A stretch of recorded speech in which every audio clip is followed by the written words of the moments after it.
अस्सलाम वालेकुम। कराची सब्जी मंडी से आज आपको टमाटर के रेट अपडेट करेंगे। 8 फरवरी 2026। भाई से पूछेंगे इस तरफ, ये देखें टमाटर लगाए हुए हैं, बहुत अच्छी क्वालिटी के टमाटर हैं इनके पास जो है। ये इस तरफ भी लगा है। पूछते हैं आज इनके क्या रेट है। ये कैसे है आज इदरीस भाई? ये 650। 650 रुपए। वजन क्या है इसका? 15 किलो। 15 किलो। ये वाला 700।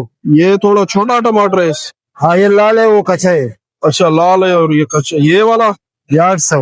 ये वैरायटी बहुत ज्यादा लगाई हुई होती है इनके पास। 7-8 किस्म की जो है ना वैरायटी होती है। देखें इस तरफ भी जो लगाया हुआ है। आगे भी पूछते हैं इनसे। हो इसका क्या रेट है? ये 850। 850 रुपए। ये अच्छी क्वालिटी का टमाटर लगाया इदरीस भाई ने कराची सब्जी मंडी से। आज जो है रेट थोड़ा ऊपर है या क्या? अब नॉर्मल है कल जैसे। अच्छा, नॉर्मल है कल। ये जो बाहर लगाए हुए हैं ये वो छोटा टमाटर है, मिडल वाला 500 का, 550 का। ये वाला ये 650 का। ये 650। ये 500, 550। ये यहाँ पे आपको आके ना गुआर गली में इदरीस भाई के शॉप है। हर वैरायटी आपको जो है टमाटर की मिलेगी। यहाँ ये सामने जो है ना इदरीस भाई की शॉप है। यहाँ आकर आपको ये गुआर गली जो है लाला अकरम मस्जिद, जितना टमाटर चाहिए आपको यहाँ से मिलेगा।